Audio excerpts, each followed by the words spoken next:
बिस्मिल्लाहिर्रहमानिर्रहीम। अस्सलाम वालेकुम नाज़रीन, मैं हूं आसिम नसीर और आप देख रहे हैं हमारा यूट्यूब चैनल आसिम सीरीज। नाज़रीन, मेरे साथ मौजूद है मशहूर और मरूफ एस्ट्रोलॉजर, बिजनेस कंसल्टेंट और इस्लामिक स्कॉलर मोहम्मद उसामा अली, जिनका व्हाट्सएप नंबर हमारी स्क्रीन पर मौजूद है। अगर आपको रब्ता करना है तो नीचे दिए गए नंबर पर रब्ता कर सकते हैं। इसके अलावा जिसने अभी तक हमारे चैनल को सब्सक्राइब नहीं किया तो बराए मेहरबानी हमारे चैनल को सब्सक्राइब भी कर दें। अस्सलाम वालेकुम उसामा साहब, क्या हाल है, कैसे हैं आप? जी, वालेकुम अस्सलाम। मैं खैरियत से हूँ, आप सुनाएँ क्या हाल है? अल्लाह ताला का बड़ा करम उसामा साहब। अच्छा उसामा साहब, आपने एक पेशन गोई की थी मार्च के हवाले से कि इमरान खान की रीलोकेशन के हवाले से कहा था कि उनकी जगह की तब्दीली के हवाले से आपने कहा था कि हो सकती है, उसमें उम्मीद की जा रही थी। हमने देखा कि पिछले दिनों अडियाला जेल पे दहशतगर्दी का एक बहुत बड़ा मंसूबा था जो कि खुदा के फज़्ल-ओ करम से नाकाम हो गया। सीटीडी की कार्रवाई में 3 दहशतगर्द जो हैं वो गिरफ्तार हुए हैं। उनके पास से अडियाला जेल के नक्शे भी मिले हैं। खुदा ना खास्ता बहुत बड़ी तबाही हो सकती थी। खान साहब भी उसमें अडियाला जेल में हैं, शाह महमूद कुरैशी भी हैं, परवेज़ इलाही भी उसमें गिरफ्तार हैं, अडियाला जेल के अंदर कैद हैं।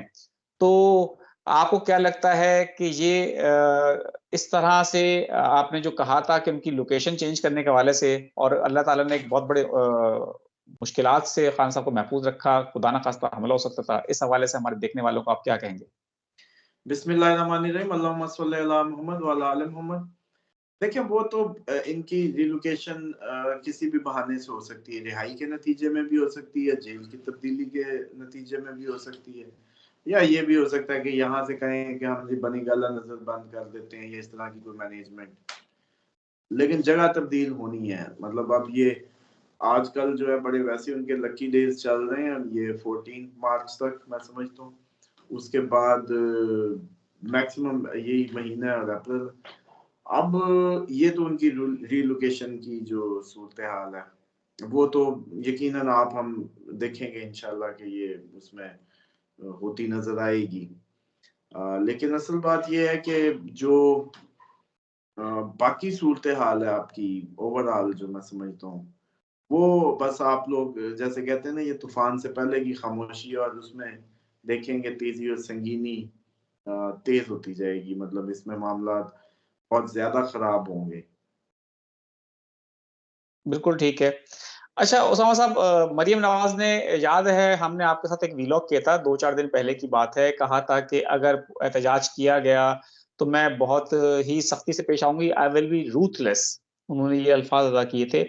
हमने देखा कि इतवार के दिन आज जब हम आपके साथ व्लॉग कर रहे हैं, पाकिस्तान तहरीक इंसाफ के कारकुनों ने, उनके रहनुमाओं ने एहतजाज किया और उनकी गिरफ्तारियाँ हुई, उनको मारा-पीटा भी गया, पकड़-धकड़ का सिलसिला जारी रहा। जमहूरियत में एहतजाज जो है, पुरअमन एहतजाज जो है, वो हक होता है, लेकिन इस वक़्त ऐसा लग रहा है कि एहतजाज का हक भी छीना जा रहा है। क्या कहेंगे आप? देखिए, कौन-सी जमहूरियत? ऐसे ये तो मैं तो नहीं इसको कम से कम आपके जुमले को जो है एंडोर्स करता। कोई जमहूरियत वगैरह नहीं है और ऐसे ये कौम को पागल बनाना और बेवकूफ़ बनाना बंद होना चाहिए। और इसको कब तक इस तरीके से चलेगा कि हम पागल हैं क्या? मट्टी खाते हैं कि हमें ये नहीं पता कि ये जमहूरियत है या नहीं है, या हो क्या रहा है, या चल क्या रहा है। और मरियम साहिबा से किसी भी किस्म की आप सॉफ्ट उसकी ना वो करें, महसूस कोई भी ऐसी उम्मीदें ना लगाएँ कि उनसे कोई अच्छे रवैये की या अच्छे उसकी।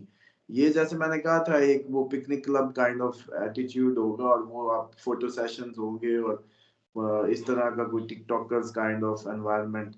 कोई मैनेजमेंट नहीं होनी, कोई कुछ नहीं होना। और बल्कि जो फादर की ग्रज है, वो भी नज़र आएगी मरियम साहिबा के रवैये में।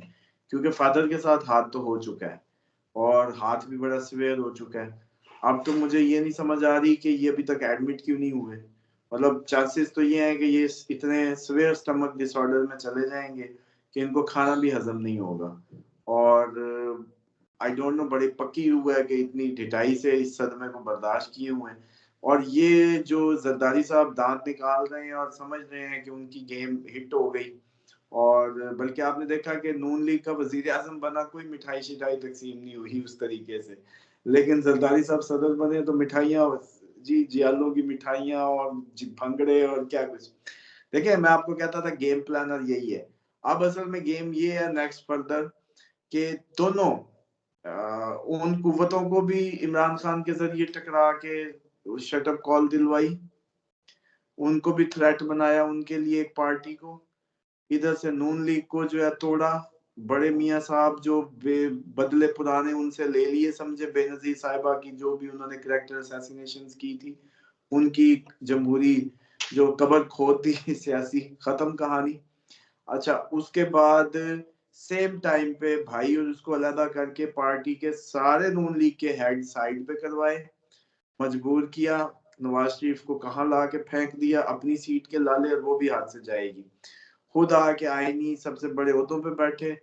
अभी देखिएगा उसमें भी मजीद चीजों को मुस्तहकम करेंगे, इधर से ट्यून अप करेंगे, फिर पीटीआई और नून लीग को भी आपस में, मतलब उनको उनको उनको उनको अपने सारे दुश्मनों से बदले एक ही गेम में, एक ही उसमें लिए। अब ये सूरत हाल बनाएंगे आने वाले टाइम में, जब प्रेशर्स बिल्ड होने लगेंगे, तो कोई ना कोई ऐसी सूरत हाल निकाल के ये बिलावल को वजीर आजम बनवाएंगे अपने।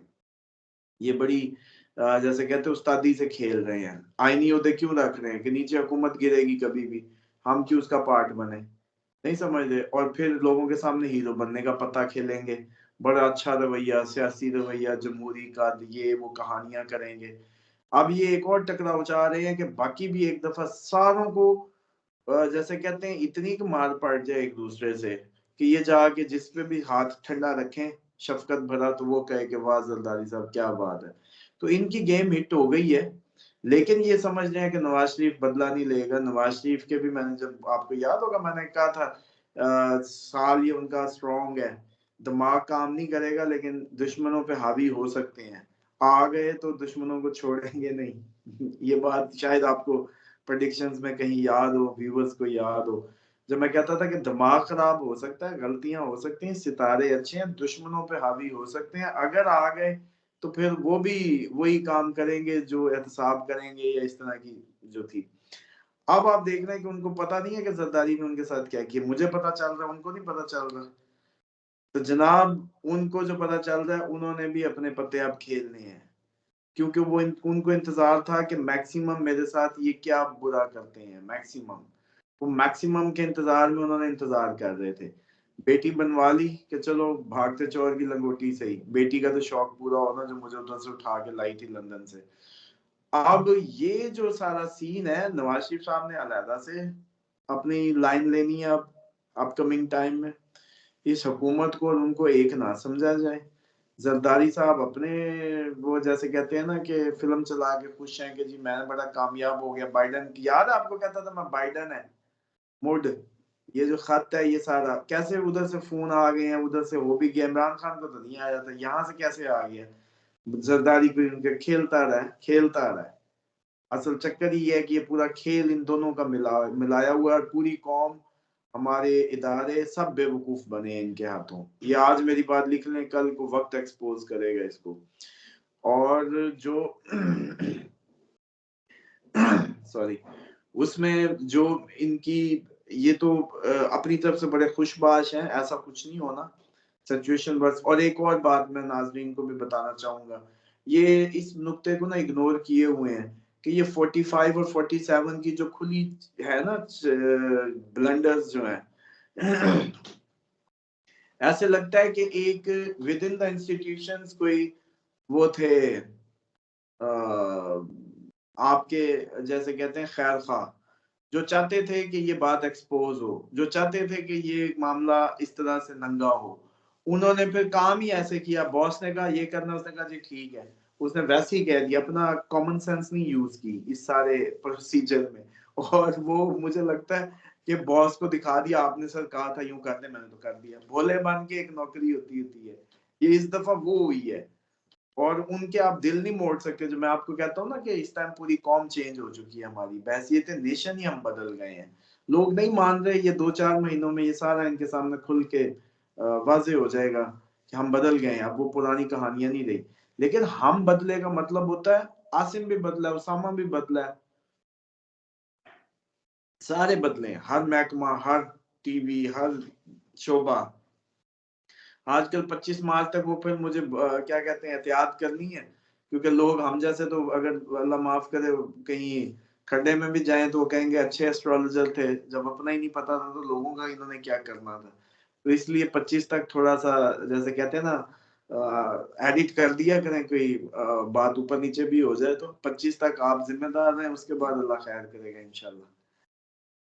बिल्कुल ठीक है। अच्छा उसामा साहब, नवाज शरीफ साहब ने शहबाज शरीफ साहब को जो वजीर आजम पाकिस्तान ने हिदायत की है कि काबीना जो बनाई जाए उसका साइज छोटा रखा जाए और पीपल्स पार्टी को भी मनाने की कोशिश की जाए और कहा जाए काबीना में हिस्सा बने, आपको क्या लगता है पीपल्स पार्टी अगर पहले फेज में काबीने का हिस्सा नहीं बनती तो अगले कोई फेज में काबीने का हिस्सा बन सकती है? सिर्फ काबीना का नहीं, उनके ख्वाब तो यही है कि वो बिलावल को बनाएंगे फिर। ये जैसे फार्मूला था ना, 2.5 साल तुम 2.5 साल हम वाला, ये वो कहते हैं जिक्र करने की क्या जरूरत है, एक दफा इनको फुल गंदा हो लेने दो, फिर दोबारा देखेंगे। और उतनी देर अपनी वर्किंग करके मामला अपने तो जो है सीधे कर लेंगे, जितने बलूचिस्तान काबू कर लिया, सिंध काबू कर लिया, बाकियों पे हाथ फेरेंगे हल्का फुल्का जो भी इनको इसमें से मिला। लेकिन असल बात यह है कि ये सारी प्लानिंग इनकी, जितने भी ये साइंसदान बन जाएं, ये सारी फेल होने जा रही हैं, कुछ भी कामयाब होने नहीं जा रहा। कामयाबी सिर्फ एक ही बात में है कि अवाम ने अब किसी भी सूरत अपने जो इस तरीके का एटीट्यूड है उनको सपोर्ट नहीं करना, उनको नहीं मानेगी कौम। कौम बदल रही है, यूरेनस जब तक इधर है ये कौम बदल के रहेगी और काफी अरसा उसने इधर स्टे करना है। 24 तो कम से कम पूरा उसका यहाँ है। तो मैं नहीं समझता कि इस अब तब्दीली के अमल से कोई रोक सकता है। ये दिन ब दिन बढ़ेगा बढ़ेगा, दिन ब दिन इसमें आप देखेंगे। अभी शेर अफजल मरवत की प्रेस कॉन्फ्रेंस देखिए, फजलुर रहमान की देखिए, महमूद अचकज़ई, ये जरा जुमलों पे आप गौर नहीं कर रहे कि वो कौन से जुमले बोल रहे हैं। ये वो जुमले हैं जिसपे जैसे कहते हैं ना 9 मई जैसे मामलात हो जाते हैं, वो जुमले खुल के बोल रहे हैं। इसका मतलब है कि ये उनको नहीं समझ आ रही कि ये टैकल नहीं हो रहे, और वो समझते हैं कि हमने टैकल कर लिया है। बस ऐसी अजीब सी मिसअंडरस्टैंडिंग के नतीजे में ये मार्च अप्रैल में देखिएगा कि क्या कुछ नहीं गुजरता, तो काफी हद तक संगीन सूरत हाल होगी। बस अल्लाह ताला माह रमजान के सदके हम सबको जैसे कहते हैं बचाए और उसकी रहमतें और उसकी बरकतें लेने की, जैसे कहते हैं ना कि तौफीक अता फरमाए, क्योंकि नबी पाक सल्लल्लाहु अलैहि वसल्लम ने फरमाया कि बदबख्त है वो शख्स जो इस महीने को पाए और अपनी बख्शिश ना करा सके। तो मैं समझता हूँ आप हम सब के लिए, पूरी कौम के लिए तो मौका है कि इतनी वर्स्ट सूरत हाल में अगर हमें माह मुबारक रमजान मिल गया तो इसको कैश करा लें, हम नेशनली कैश करा लें, अपने गुनाहों की मगफरत ले लें अल्लाह ताला से और अगले साल के लिए नसीब खुलवा लें। ये जो कदर की रातें हैं, ये कदर की रातें होती ही तकदीर लिखवाने के लिए। कदर, वैल्यू, अपनी वैल्यू लगवाना। आप अपने पूरे साल की, अगले साल की वैल्यू अपनी लगवाते हैं कि मैं किस काबिल हूँ, मेरी कदर अल्लाह ताला मेरी कदर लगा। तो ये यार 3-4 रातें हैं, जाग के नाज़रीन से मेरी तो रिक्वेस्ट है पूरी दुनिया में, इस दफा यूं ना करें, आंखें ना मोड़ें, और बल्कि आपको मैं वो दे दूंगा दुआएं भी, आप अपनी कम्युनिटी में शेयर कर दें इनको, जो ताकरातों के हिसाब से अमाल होंगे तो बहुत अच्छा है कि इस दफा ये, और बल्कि चांद आगे पीछे हो तो फिर 2-2 दिन ही ताकरात समझें, अगर ये चांद आगे पीछे कर दें तो इनका तो कोई पता नहीं है। तो बहरहाल ये सूरत हाल है, इसमें घबराए ना। अब ये लोग जितने भी जैसे कहते हैं कोशिशें कर लें, अब ये सारा कुछ फेल है, इसमें किसी किस्म का कोई भाम नहीं है। और दूसरी मैं तो एक और बात करता हूँ, तो आसिम साहब बतौर एस्ट्रोलॉजर्स आप लोगों का जाहिर बात है सबसे बात करते हैं, कम से कम और कोई नहीं तो एस्ट्रोलॉजर्स को तो हमारे जरूर तगड़ा होना चाहिए। उनको तो पता होता है ना डेस्टिनी क्या है, उनको तो पता होता है ना कि ये लोग मुझसे अमूमन कहते हैं आप हिफाजत की दुआएं करें, आप अपना ख्याल रखिएगा, काफी बोल जाते हैं। तो मैं कहता हूँ मुझे पता होता है कि कब बोलना है कब नहीं बोलना, अल्लाह खैर करेगा। लेकिन बात वही होती है कि आपको, अगर आप लोगों का अमूमन इल्जाम यही हुआ करता था एस्ट्रोलॉजर्स पे कि अगर इतना ही इनको अपने मुस्तकबिल का पता है तो अपने हाल बेहतर कर लें, ये इस तरह की बातें आपने भी सुनी होंगी। तो मैं समझता हूँ कि ये ठीक है, उनकी बात भी ठीक है। और लेकिन मैं ये जरूर समझता हूँ कि जितने एस्ट्रोलॉजर्स हैं, अगर उनको पता है अपनी डेस्टिनी का तो ज्यादा तगड़े हैं। उनको नहीं पता कि वो नहीं जा सकते, ये जा सकते हैं, कब उनको संभल के बोलना है कब नहीं बोलना। जैसे आज मैंने आपको कहा कि भाई 25 मार्च तक थोड़ा सा मुझे, जैसे कहते हैं ना, आप वो कवर करके रखें, बस 25-26 होगी तो हम फिर इजी होंगे। इसी तरीके से लोगों को चाहिए जो पीटीआई से लेके या जो भी 6वें घर में जिसके भी अच्छा मार्स हो, राहु हो, सैटर्न हो, शेरों की तरह मुकाबला करे, जो दिल करता करे। मतलब जैसे कहते हैं ना कि जो दिल करे वो करे। जिसके 6th हाउस में राहु बैठा हो, सैटर्न हो, मार्स हो, वो पंगा ले सकता है। बस हाँ, जिसके ये सब तीनों नहीं है, मतलब 6th हाउस इस तरीके से वो नहीं है, बस वो फिर जैसे कहते हैं आपकी तरह शरीफाना ज़िंदगी गुज़ारे। बिल्कुल ठीक है। बहुत-बहुत शुक्रिया उसामा साहब हमें वक़्त देने के लिए। नाज़रीन, यहाँ हमारे व्लॉग का वक़्त ख़त्म हुआ। मुझे और मोहम्मद उसामा अली साहब को दें इजाज़त। आखिर में हमारा वही पैगाम है, मुस्कुराएँ, प्यार बाँटें और अपने आस-पास के लोगों का ख़्याल रखें। खुदा हाफ़िज़।